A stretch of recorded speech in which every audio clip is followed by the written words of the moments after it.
Good evening, everyone. Welcome to our Bhagavad Gita session. This beautiful Tuesday evening here in Boca Raton, Florida. Thank you all for joining me. Gunya Rupini, Jai Krishna Das, Shri Hari, Trish, thank you. Bharat, Prabhu. Yeah, so now we're going to continue in our reading of Bhagavad Gita. And just a reminder for those of you that had to miss a class or several. They're all on my YouTube channel, so you can either go back to review or you can, if you've missed one, you can go and catch up to where we are right now. So we're at the beginning of chapter 7, beginning of chapter 7. Last week I was not able to do it. I was just literally too exhausted. My intentions were good, but the body was not willing. We walked 3.5 miles plus and chanted and danced in front of 700,000 people. So it was quite a wonderful time, but just didn't have the steam in me to continue a class. So we'll pick up where we supposed to have left off. We're on chapter 7 of Bhagavad Gita. Srila Prabhupada, in his translation, entitles it The Knowledge of the Absolute Truth. I want to begin with a reminder of the 6th chapter, the last verse of the 6th chapter, because it's an extremely important verse, quite often quoted by the great acharyas who comment on Bhagavad Gita. Srila Prabhupada often quoted this particular verse because Krishna, throughout the 6th chapter, he was talking first about yoga, the mechanics of yoga, how to sit, on what to sit on, et cetera, but then slowly, about a little more than halfway through the 6th chapter, he started talking about contemplative bhakti. He started introducing the bhakti yoga understanding of meditation. And that led Arjuna to ask the question, because the first 6 chapters, we were introduced in the 2nd chapter to Sankhya Yoga and Karma Yoga. Sankhya meaning the yoga of analysis, Karma Yoga meaning the yoga of action. And then 3rd, 4th, and 5th chapter elaborated on Karma Yoga. And then the 6th chapter, we get into a division of Jnana Yoga, the yoga of knowledge, which is more contemplative, and that's Dhyana Yoga. And Dhyana Yoga means the yoga of meditation. So Krishna goes through all of those, and then he leads Arjuna to ask the question, which there are so many yoga systems, and probably we ask ourselves this question. There's so many yoga systems. Is any one of them better than the next, or are they all equal, et cetera, et cetera? If you deal with yoga only on the platform of asana, then it's purely subjective, which asana style, vinyas or hatha yoga or ashtanga yoga, iyengar yoga, et cetera, et cetera. But if you deal with what is the goal of yoga, the purpose of yoga beyond asana, yoga beyond the mat, it's called, then you get into understanding what is the destination of yoga. Where is it leading us to?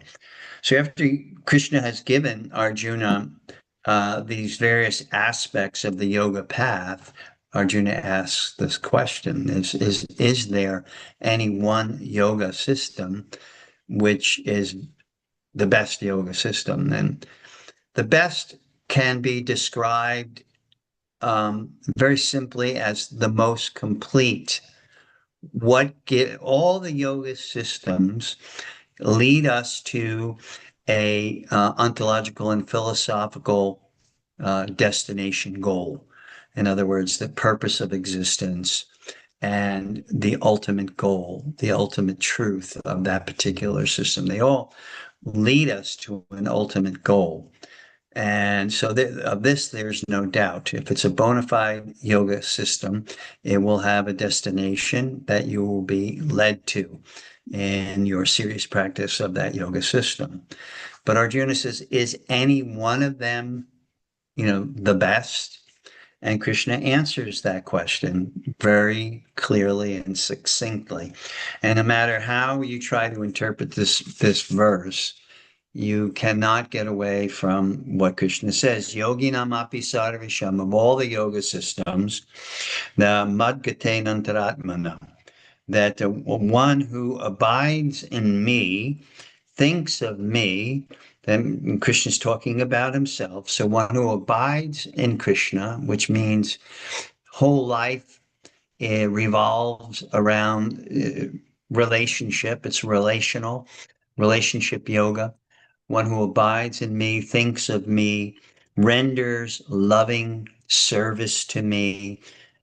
He is the most intimately united with me in yoga. And another, so intimately united, Krishna says, most intimately united with the absolute truth. Most intimately united in yoga to me. That's what Krishna says, and is the highest of all. All yoga systems lead us to the absolute truth. Most yoga systems lead us to an aspect of the absolute truth. We've discussed this before. I continue to discuss it because it's an extremely important understanding when we talk about the philosophy and psychology of yoga, which is basically the main purpose of these classes, is to give you the philosophy and psychology of yoga, understanding it in that way, and also understanding what is the goal of yoga. Where is it leading us to? So most intimately united with me in yoga and is the highest of all. So what does that mean? Let's take a moment just to discuss that. It means this: most intimately united. What does intimate mean? Intimate means very close, right? When you are intimately involved with someone, you are very, very close to that person. You're beyond friendship, leading to a higher level of relationship where that's not included in friendship. So intimately means very, very the closest that you can get. Intimately united with me in yoga. So we are connected in the closest way possible, Krishna is saying here. Intimately united with me. So that also has a dimension of completeness. In other words, when you're intimately united with a person, when you're very, very close to a person, you may know as much as you possibly can about that person, or maybe even more. Maybe you're so sensitive and so astute that you even know more than the person knows about themselves. That is the result of being close to someone. You really understand them. So when Krishna says intimately united with me, it means you understand the truth, the tattva, the absolute truth, and what that means in total.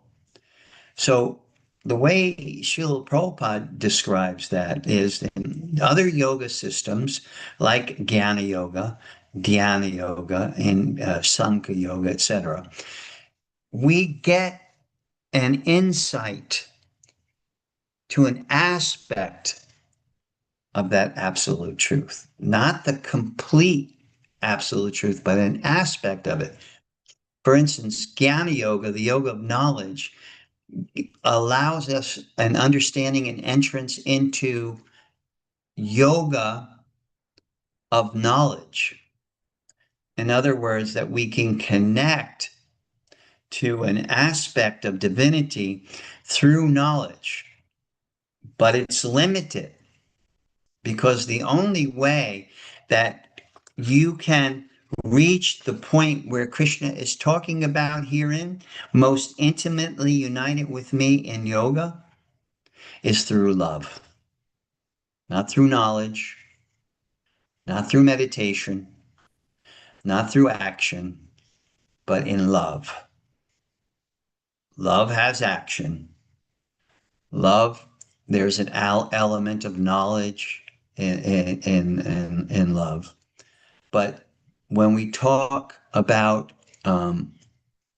knowing the supreme absolute truth in all of its features, all of its aspects, then that is the complete understanding. And Krishna says the only way that you can have that degree or that level of understanding of the absolute truth is through bhakti, because it is virtually impossible to understand the entirety of absolute truth, the tattva, just through knowledge.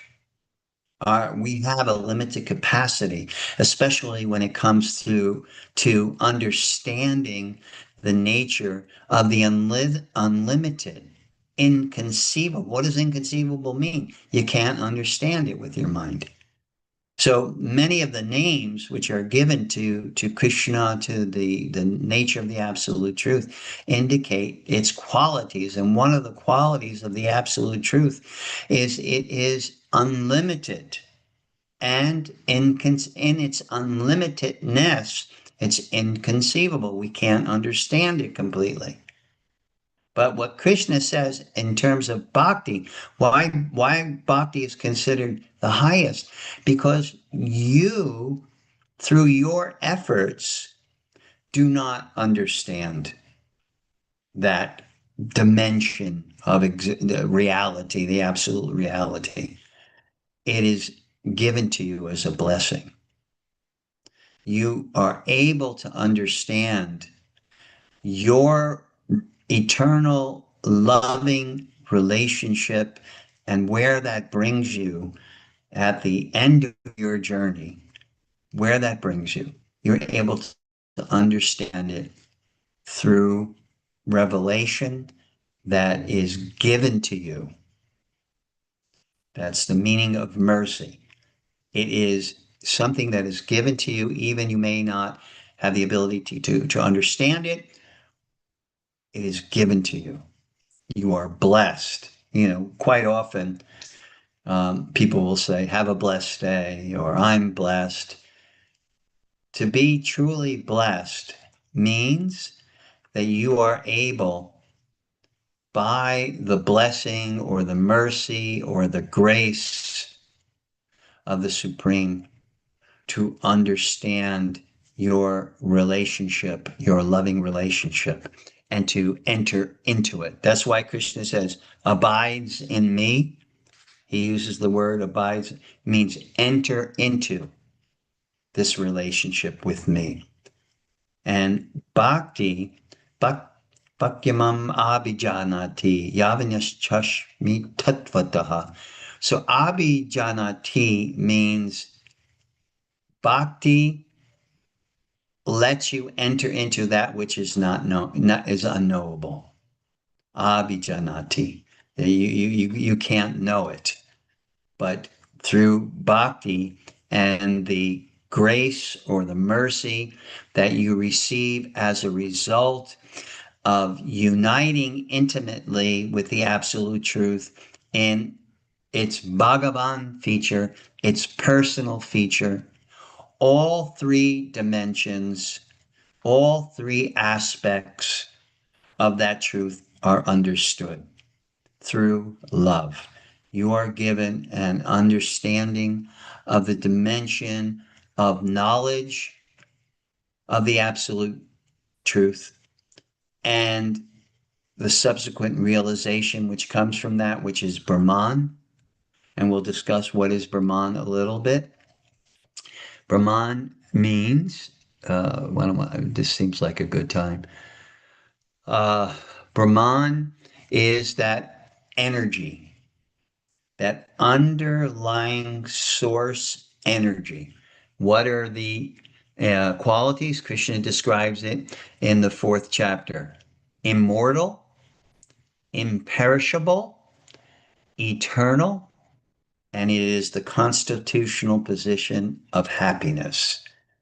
That is that energy, spiritual energy, which pervades everything, material and spiritual. Nothing exists outside of the purview of Brahman, but it is an energy, and it can be understood through the process of knowledge, Jnana Yoga. But what is the limitation? Why is it not considered the highest? Although from that perspective, it is considered the highest from the perspective of Brahman realization. But from the perspective of Krishna in the Bhagavad Gita, who's speaking the absolute truth personally to Arjuna, knowledge cannot allow us to go beyond Brahman understanding. And Brahman understanding eliminates or excludes any understanding of Bhagavan, the personal feature of the absolute truth, or Paramatma, the localized feature of divinity that's within your heart.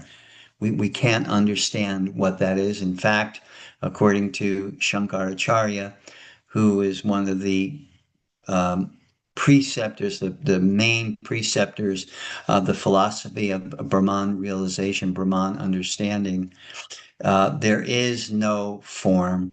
There is no form in God. There is no form in beings. It is all this energy, no diversity, only this energy. And that's what you can achieve: imperishability, immortality, a Brahma Bhuta platform, Brahma Bhuta Prasanatma, Nasochati, Nakangshati. Prasanatma means like a happiness. Once you, it's the happiness of being relieved from suffering. The happiness of being relieved from suffering, which is different from the happiness that one experiences through love relationship. If I'm beating my head against the wall, right, I'm getting pain and I'm suffering. If I stop beating my head against the wall, I'm not I'm not getting the pain and the suffering anymore. But, and that's Brahman realization. But in terms of bhakti and having a realization of the supreme God and the personal feature, it's not just being relieved from suffering. It's actually entering into a divine, absolute, supreme relationship, which gives you love. And from love comes this experience, which is like no other experience. Just think about it. Just think about those that you love. Many of you have children, or have had, or have now spouses, friends, parents, aunts, uncles, even your pet dog or cat.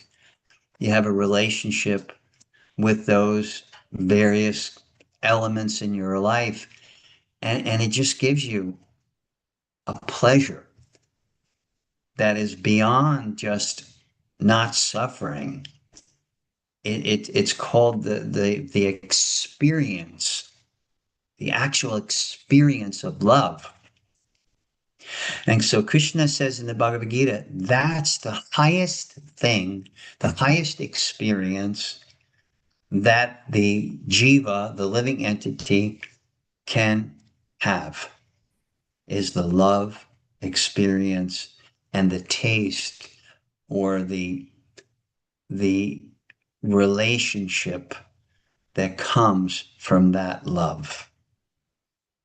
There's nothing higher. Relief from suffering is great, but it's subordinate to love. That and when we talk about love, where even though you may experience love in this world, it's not the love of this world, because the love of this world can be fraught with so many difficulties and obstacles and challenges, etc., and compromises. It's talking about a love. The Sanskrit word is not even happiness. Sukham is happiness in Sanskrit. And it means, the happiness you experience in this material world through senses interacting with the sense objects. The word that's used for what you experience in a loving relationship with the Supreme is Ananda. And Ananda is translated as bliss, which is happiness on steroids that never ends. It's not an up and down experience. Oh, I'm really happy with my spouse today. He was nice, and he did everything I asked him to do. He realized a happy life is a happy wife, and he acted that way all day. And I really next day he didn't do anything to make me happy. He was nasty and obstinate, and you know up and down the challenges in this world, because the parallel word, the tandem word to sukham is dukkam. So happiness, sukham, and the tandem word to that is dukkam, distress. So where in the material world, where there's happiness, there can be an equal amount or greater in distress. In the spiritual world, in the relationship, the transcendent relationship between the Supreme Personality and the subordinate jiva, there is no dukkam. It is not a tandem experience. It is an ever increasing, ever spiraling upward, loving experience that one has.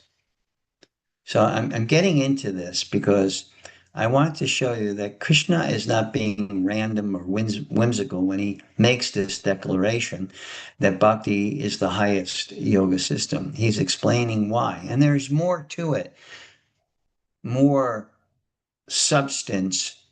Maybe as we progress, we'll get into more aspects of it.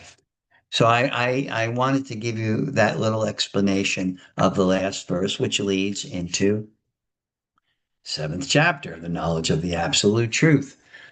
Does anyone have any question or realization or comment you like to make? Based on what I just said. Quiz. What are the three aspects of the absolute truth?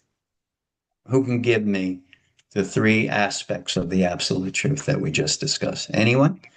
Anyone brave enough to tell me what the three aspects of the absolute truth is? The absolute reality, that which all yoga systems are leading to. Who can tell me? How about you, Bharat Shreshtas? Can you tell me?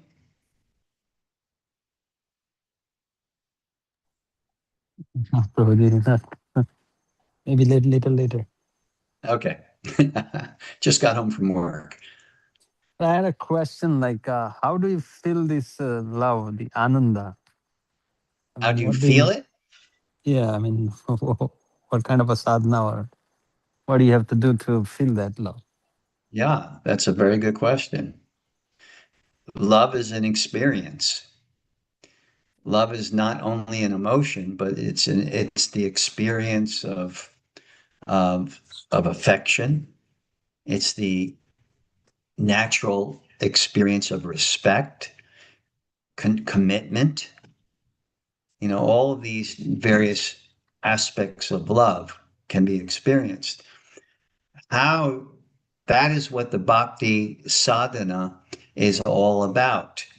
It gives us the opportunity to enter into a mood which is the fertile ground for the seed of love. Brahmate,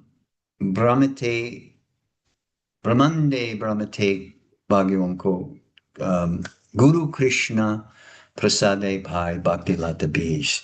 So what does it say? Chaitanya Mahaprabhu says, Guru Krishna Prasade Bhai Bhakti Lata Bij.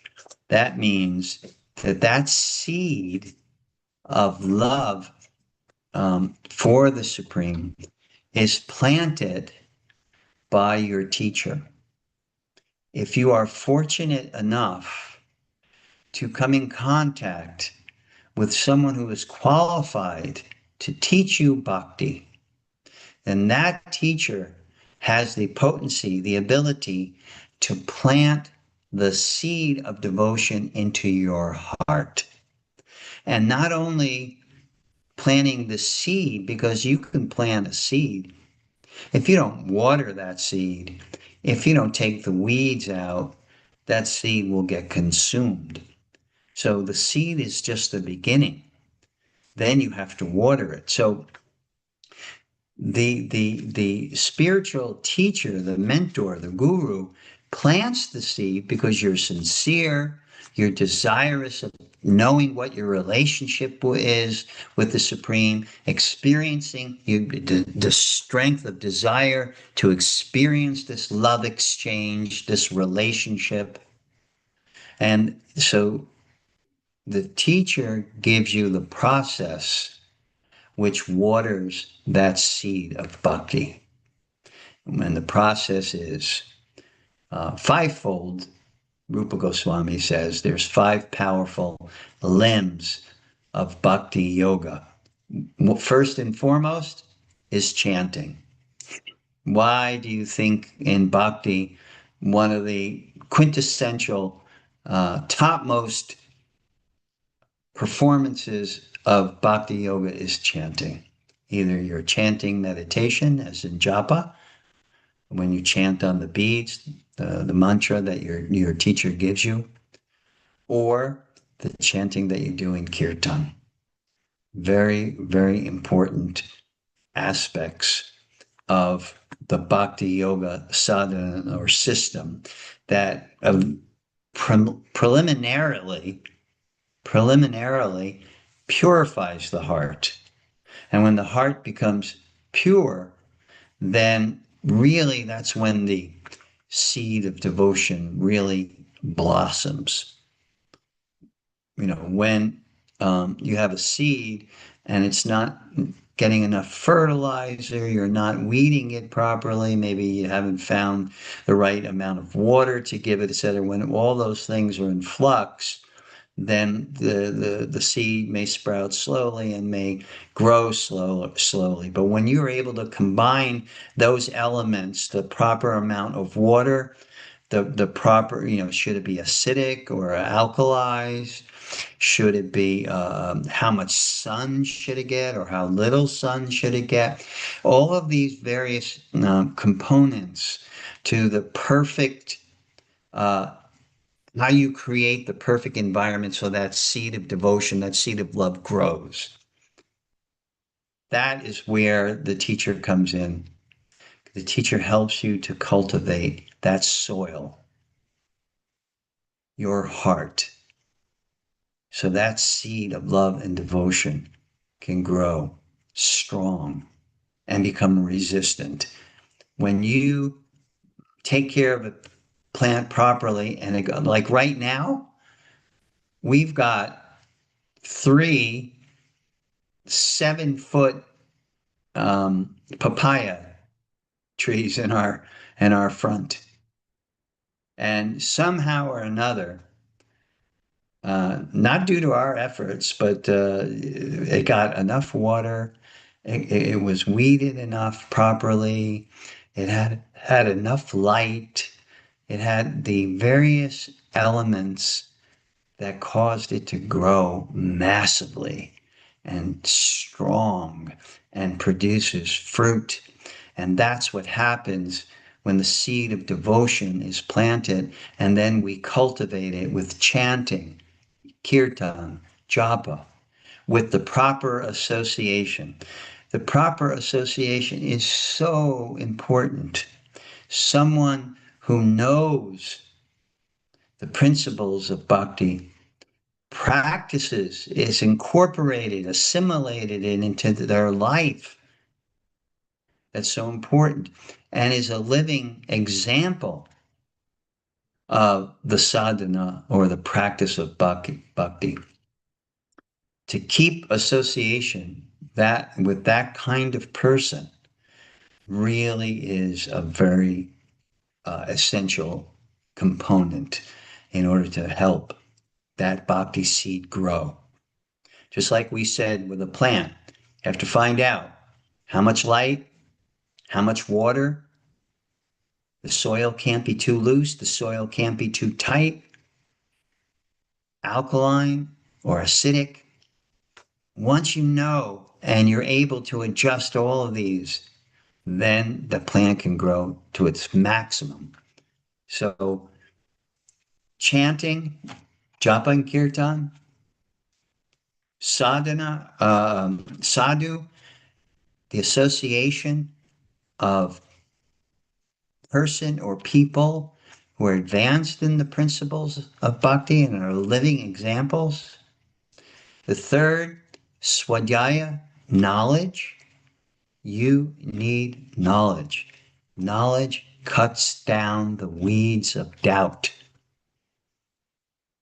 That's why the emphasis, my emphasis, is on knowing what you're doing, not just randomly or just hearing a little bit of this and a little bit of that.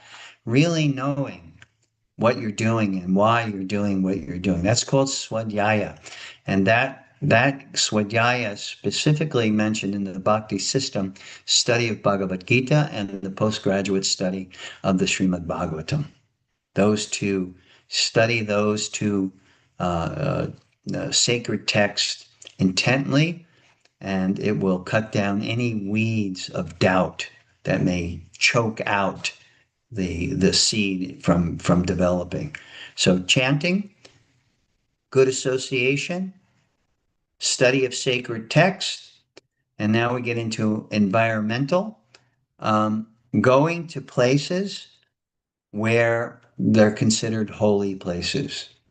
That's why when I go to India, I go to the place where Krishna appeared. It's called Vrindavan, and where Krishna had performed all of his Leela or his play. Or I go to Mayapur, that's where Chaitanya Mahaprabhu appeared, and that's where I perform much of his Leela there, and Puri, Jagannath Puri. So mainly when I go to India, I go to those places. It helps to be in a sacred place where the incarnation of the Supreme manifests, where many saintly personalities reside or have resided. It has that energy, that bhakti shakti there. And what it does is it helps to purify the heart and creates within the heart a holy place. The heart becomes a holy place. The heart becomes a place where it's a suitable environment for the Supreme to take up residence.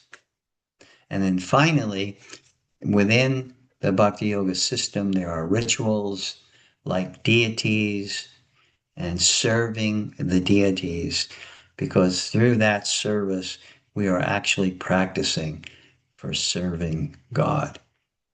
Those five elements, those are aspects of the sadhana that we perform.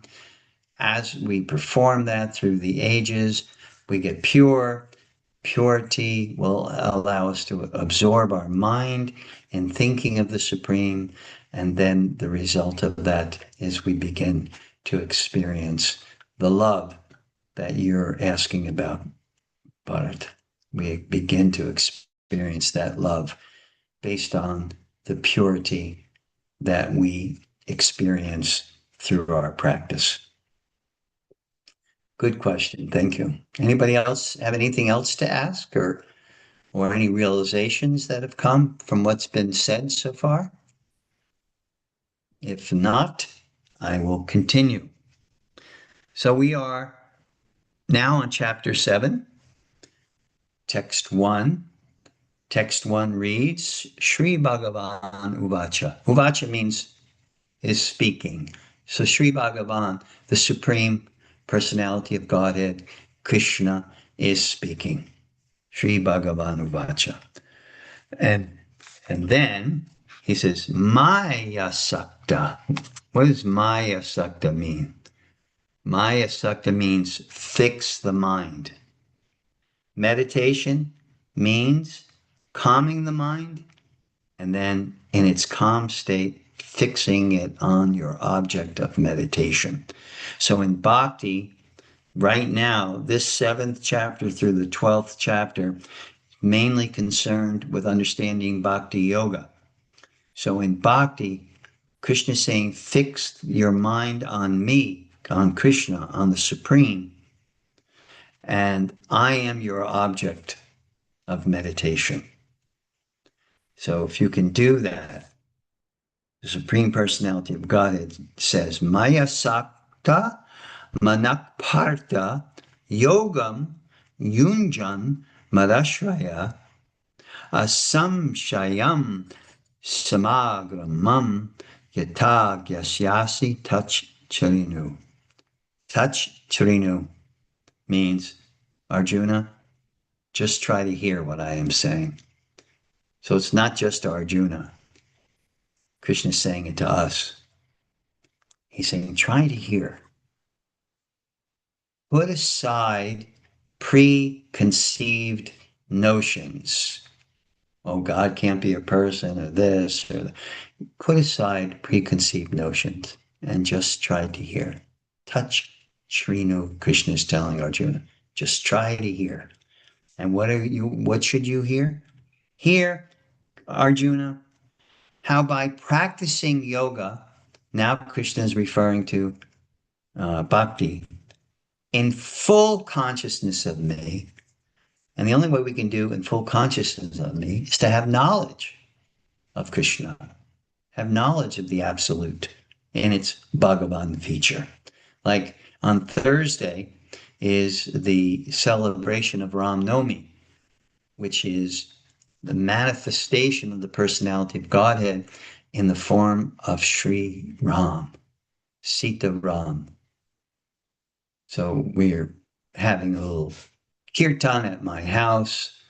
Nothing special. Well, it is special. We're having kirtan. That's special, but it's not, not a big elaborate program. Just we're coming together as friends, and we're going to be chanting together in celebration of this very sacred day.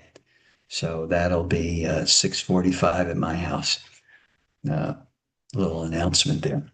But Krishna is saying in full consciousness of me. So to get back to Bharat question, how do we experience bhakti? We perform the sadhana.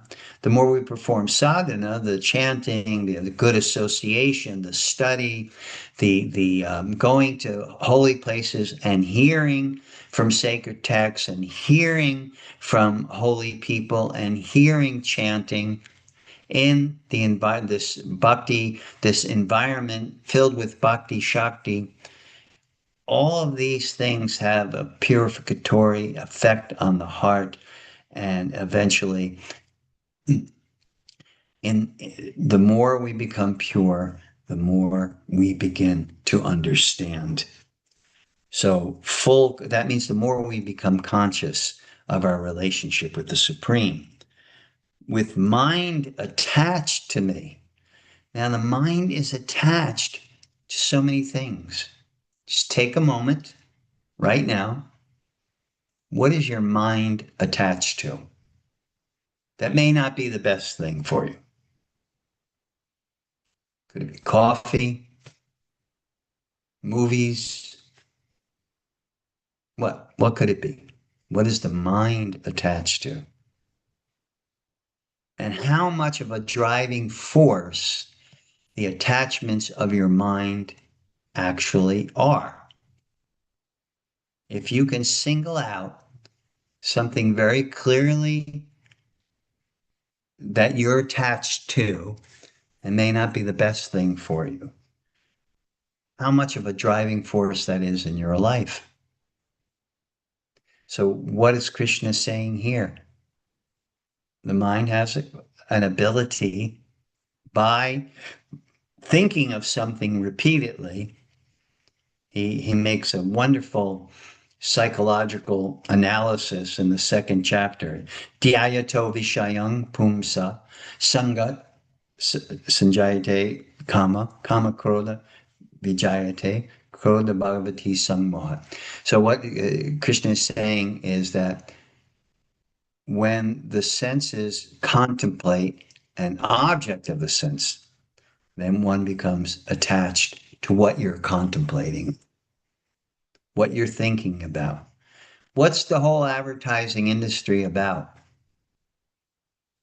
The whole advertising industry is about when you think of a car, you think of that car that you've become attached to through the advertisements you've been exposed to.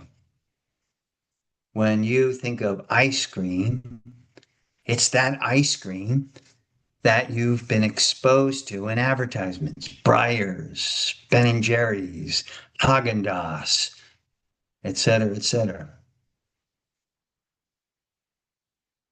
Advertisement is meant to have you think of something so that your mind becomes attached to it. So, in essence, bhakti, we are advertising our loving relationship with Krishna and how wonderful it is so that our mind can become attached to developing that loving relationship. Just like if you meditate on a person, so you're a man, you're meditating on a woman, or you're a woman, you're meditating on a man, right?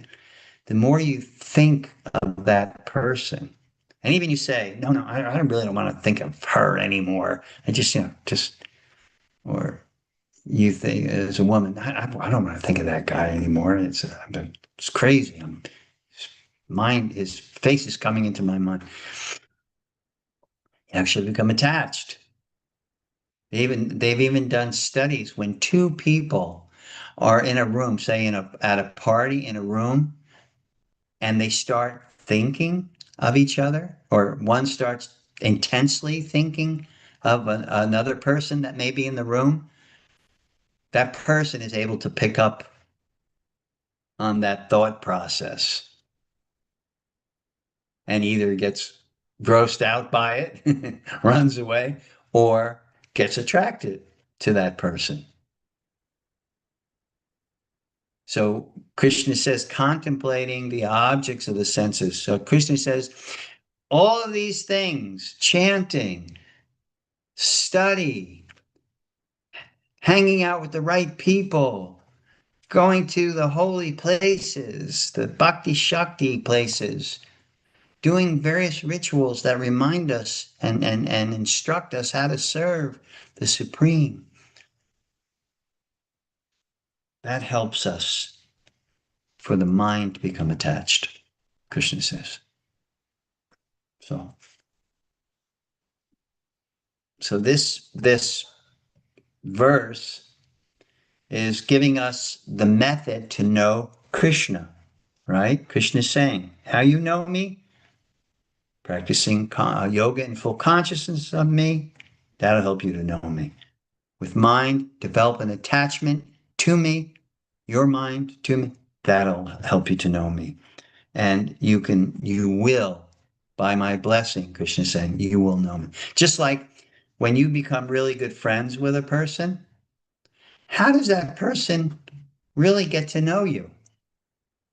Yes, there's observation, and yes, there's a perception that is a result of your observation, but that person also begins to open up to you, right? Like if in friendship, you meet a person, right? And you kind of chit chat and this, what's your name? My name is this, and where do you work? Oh, I work here. You know, where did you grow up? Oh, I grew up in New Jersey. You know, you start sharing little details about your life. And the more you get to know, the more you get to know that person, the more comfortable you feel with more comfortable you feel with that person, the more you open up to that person. And that person gets to know you, who you are, what your likes are, what your dislikes are, etc. So that's the process of knowing. So Krishna is saying, come relate with me. This is a relational yoga. Bhakti is relate to me in these various ways by thinking of me, full consciousness of me, serving me, worshiping me, etc., etc. And you'll come to know me by my grace, by my blessing. So this verse, key idea is bhakti with attachment leads to full knowledge, full understanding of Krishna. And what Krishna instructs, fix the mind on him, maya ashakta, manaha, practice yoga under his shelter, and understand this meditation that you are going to do is not a meditation on something impersonal, a light, an aura. It is a relational meditation. Krishna, the very name Krishna means the most attractive. So it's easy. Isn't it easy? Isn't it easy on your eyes if you see someone that walks by you and is very beautiful or very handsome? Easy to look at, right? Because of their beauty or their handsomeness, you know. It's easy on the eyes, they say. So imagine the most attractive. So that's why Krishna says, meditate on me, think of me. I am Krishna, the most attractive. So Krishna is telling us this is not a impersonal meditation devoid of relationship. It is relational absorption. That's the meditation that I want you to perform, Krishna says. Relational absorption. You're absorbing yourself in a loving relationship. Okay? So that's text one.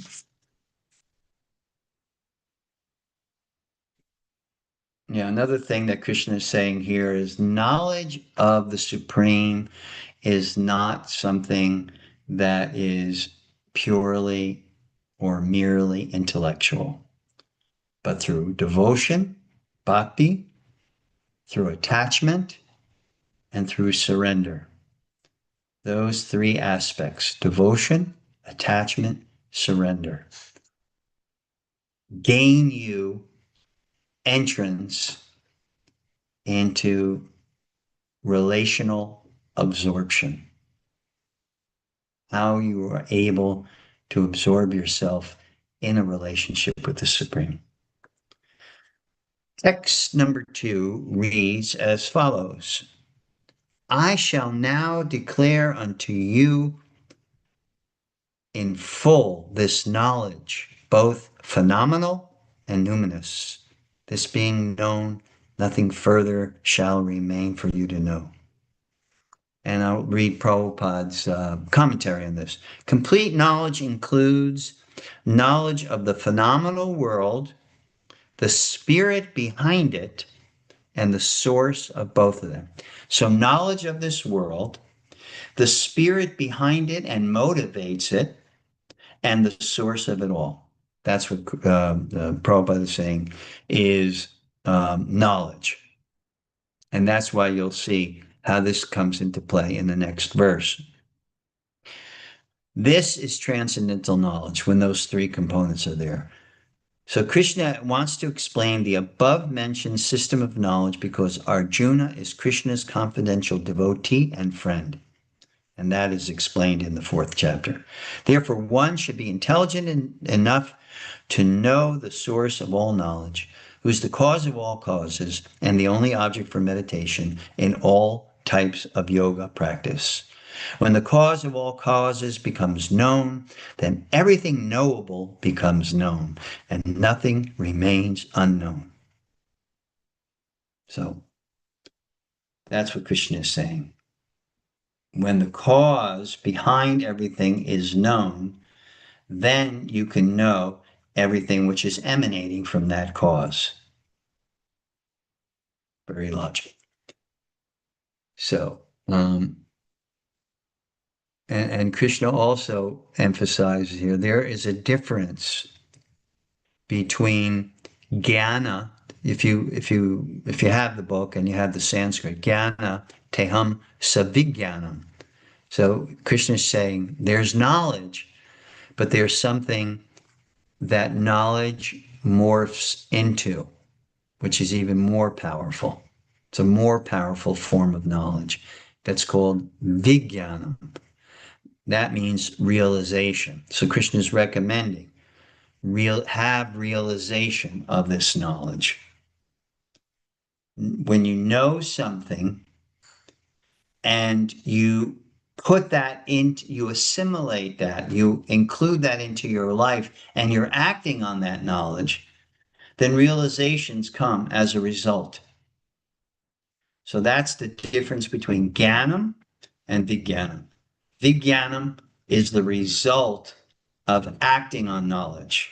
We're not here just to get some kind of degree that we can put on our wall.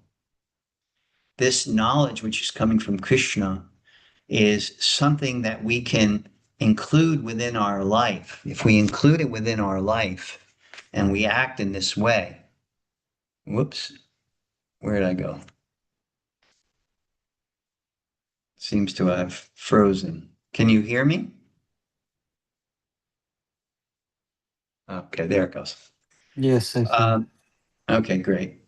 Um, Knowledge, when you act upon it, it becomes realization. So this is what Krishna is trying to give us. And the realization will come when you know the source of everything. And that's why Krishna, he says, um, Krishna is promising here to give Arjuna complete knowledge, leaving nothing further to be known. Now, I'm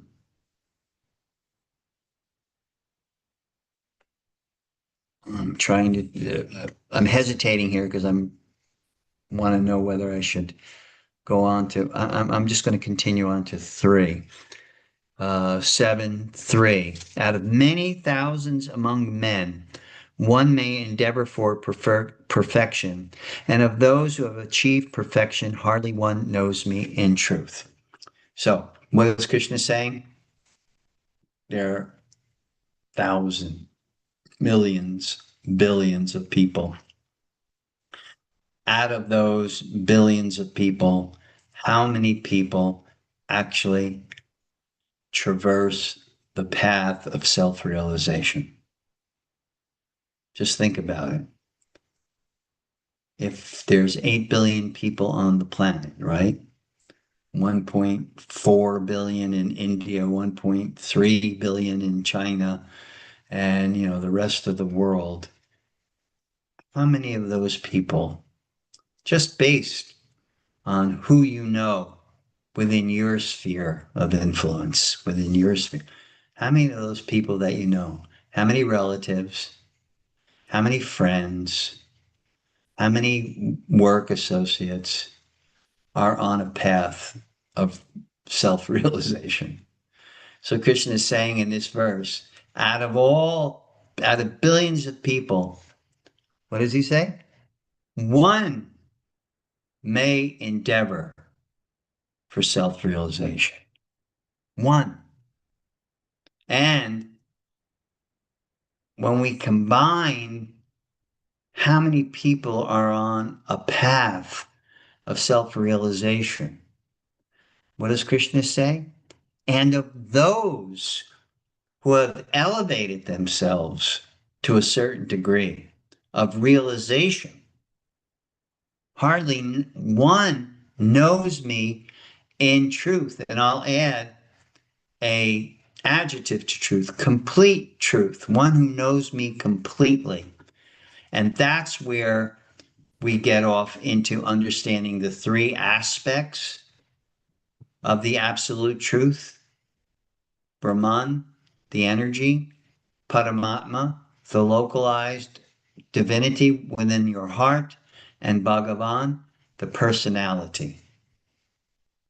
So one hardly knows me in truth means knows those three aspects of divinity and is fully engaged, fully absorbed in one in meditation on one of those aspects of divinity, or all three, as is the case in bhakti yoga. When one performs bhakti yoga, one effectively is coming to know and to be absorbed in all three aspects of the absolute truth. That's why Krishna says in the last verse of the 6th chapter why it's the most complete yoga system, because the bhakti yoga process helps us to understand very clearly, very definitively, the three aspects of the truth. So hardly a soul takes to that level of realization. Text 4. Now Krishna is going to make a distinction here in text 4. He is going to talk about text 4 and 5. He's going to talk about the lower nature and the higher nature. Both are his energies, the phenomenal world and the numinous. The phenomenal, the material world around us, which is temporary, fleeting, subject to destruction, etc. And then the spiritual realm, which is non-material. It's a non-material element. It's a non-material substance, which is not affected by the things which affect the material world. So, what does Krishna say? He says, earth, water, fire, air, ether, mind, intelligence, and false ego. All together, these 8 constitute my separated material energies. So Krishna is giving us very clearly, what is the material world? What is material nature? Earth, water, fire, air, ether, mind, intelligence, ego. Those are the elements that comprise what we know of when we use the phrase material energy. That is what Krishna is referring to. Now, the material energy does not have consciousness. It may look like it has consciousness because your body is certainly made up of earth and water and fire and air and ether, and it has the element of mind, and intellect, and ego. It has those 8 elements. But yet here we are, we're functioning, right? These elements are moving. These elements are apparently conscious, but Krishna will describe, no, that's not a fact. They are not conscious. There is a consciousness supplier in the yantra rudhani mayaya, in the machine made up of these 8 elements. The quickest, easiest analogy I can give you is a car, right? The car has a steering wheel, it has four rubber tires, it has an engine, it has a transmission, it has a rear axle, it has hubcaps, it has so many things, it has a computer, it has sensors, it has fuel, it has lubricant, it has so many things. But without the activation of those elements through its presence, the car just sits there, just like your car now is probably in your driveway or in your parking space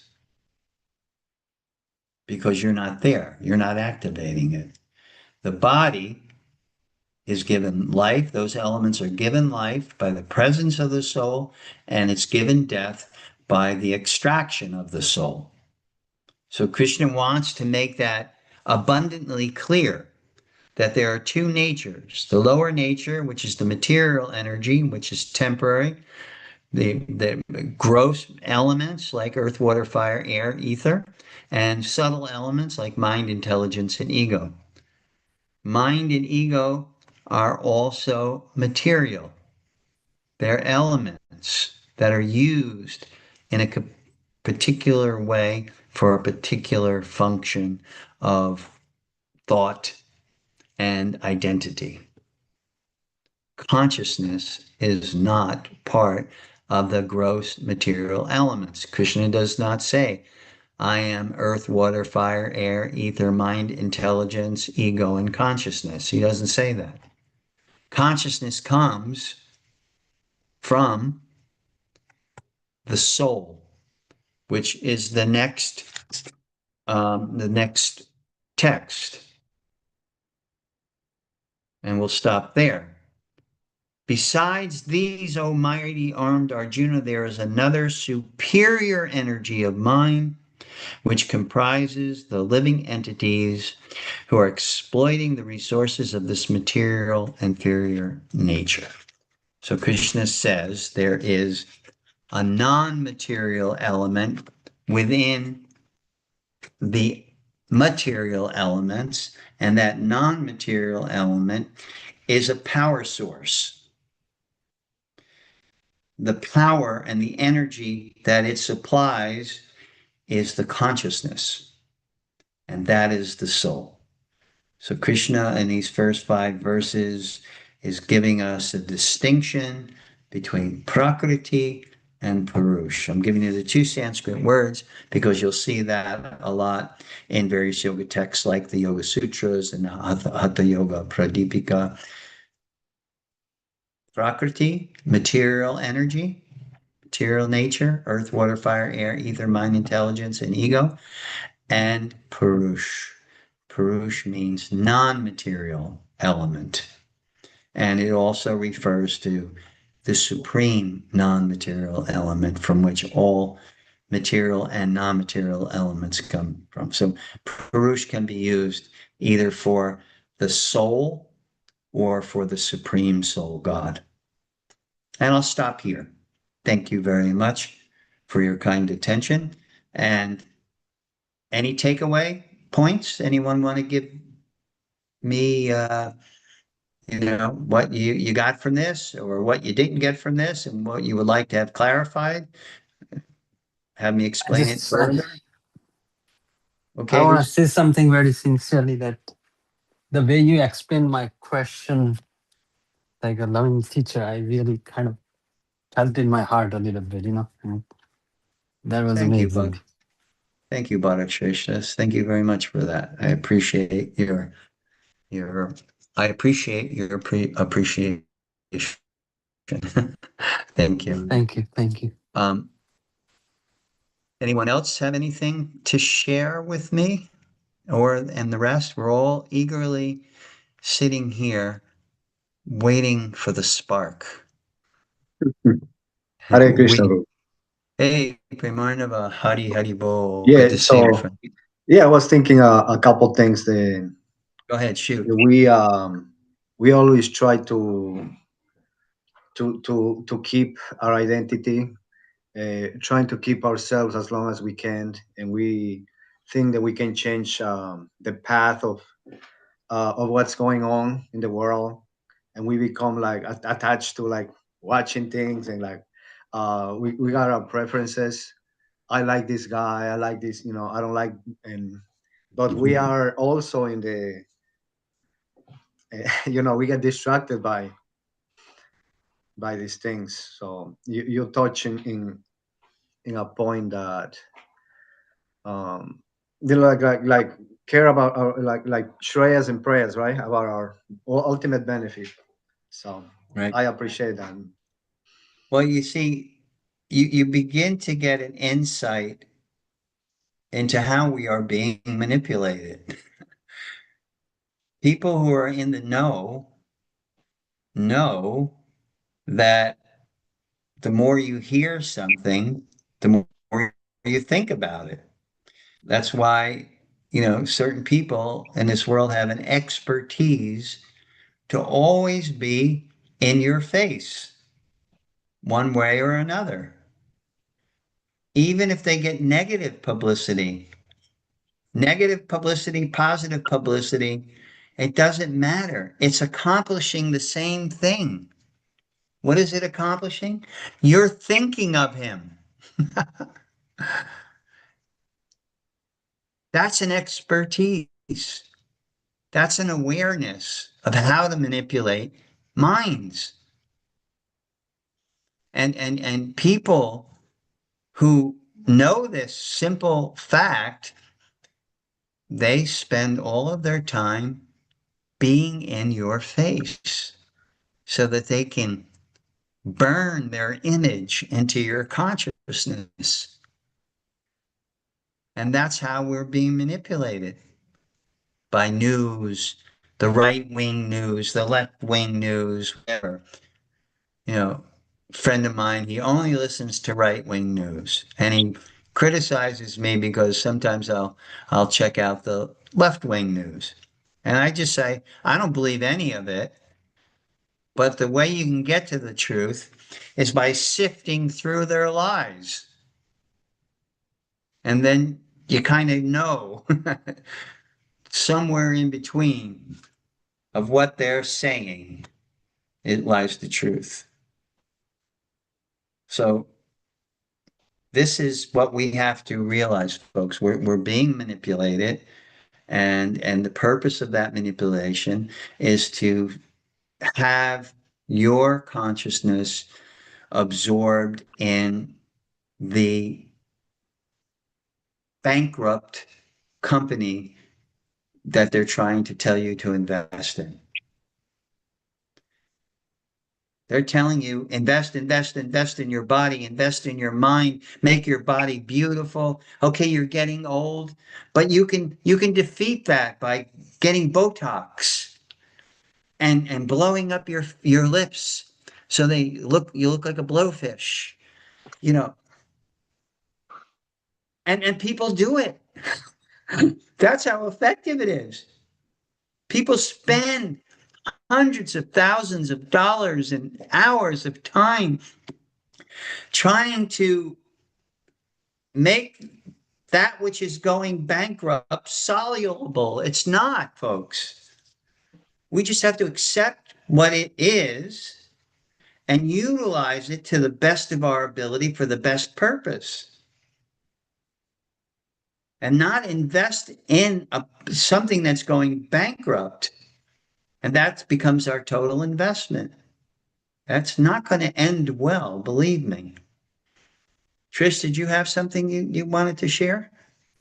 Yeah, it's thank you. When you were talking about uh, approaching bhakti and it coming from a place of love, all the fear frequency that they pump out of the news and the propaganda, and they want everyone to be afraid. But if you're approaching life and with love and it drives away the fear, and then you have hope.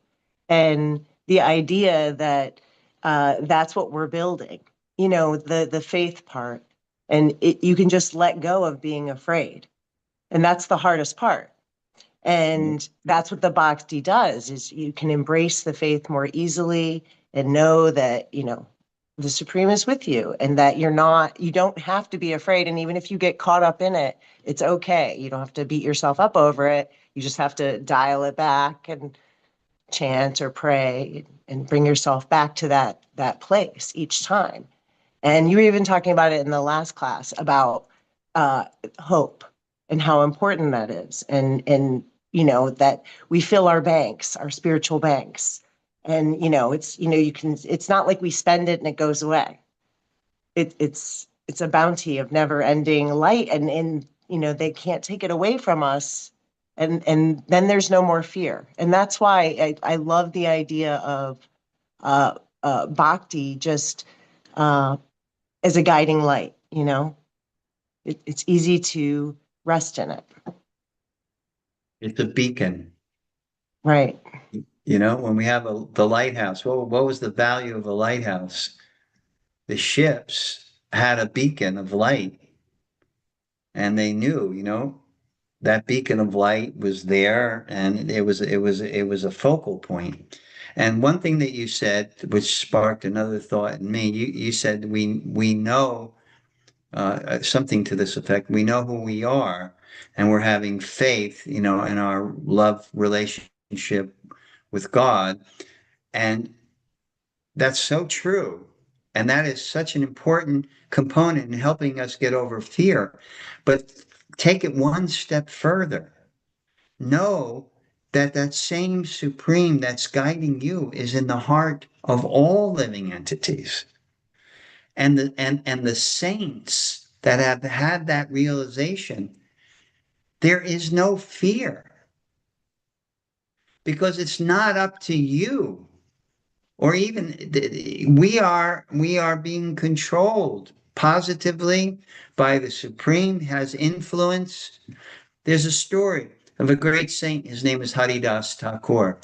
And Haridas Thakur was very famous because he had implicit faith in chanting Krishna's names as the method for self-realization and love exchange with the Supreme. And nothing could shake that faith. So much so, and he understood who he was, who he is as the soul, eternal loving soul. So there's no fear. But he also understood that that same soul that's there is accompanied, your soul is distinct from my soul, but both your soul and my soul has the same supreme being, divinity in our hearts. And there's an ability to interact that way. So, give you an example. I mentioned Haridas Thakur. He's sitting in a cave and he's chanting. He found this cave.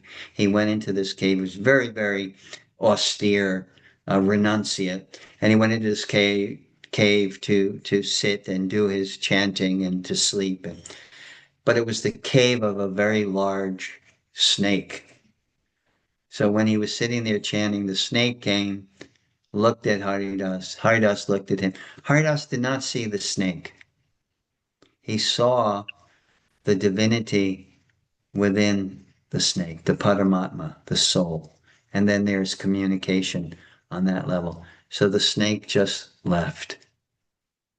Didn't touch Haridas, didn't bite him, didn't see.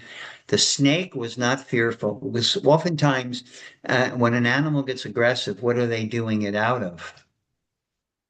Fear, right? They're defensive because they think you're going to pick up a stick and smack him in the head or something like that. So there's fear there, and it's reacting to that fear.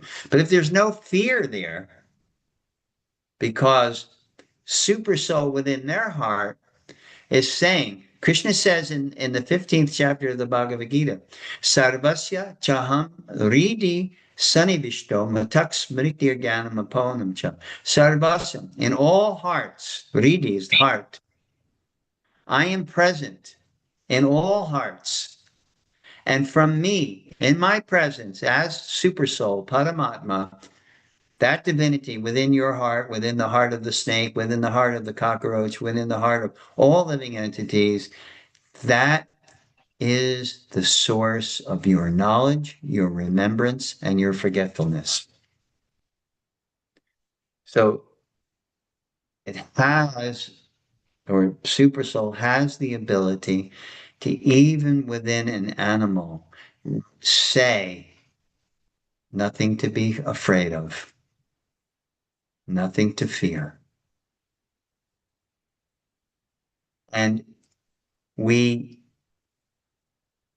have this ability to be in that fearless state of mind. I had this practical experience the other day. It was just a real experience.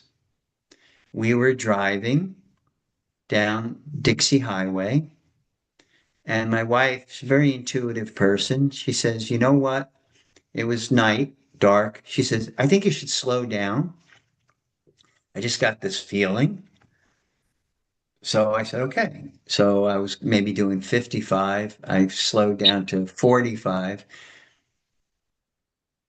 1 minute or less after that, some guy comes out of this tiny side street, right? He was heading right for us. And there was something uncanny that happened within me. There was no fear. There was no anxiety, nothing. I just knew what to do. Not really, but it came from Super Soul. Immediately, I hit my brakes and simultaneously moved the steam, because in that area of Dixie Highway, it's flat field and then railway tracks. So all this was there simultaneously, and it all happened simultaneously without any fear or anxiety or stress.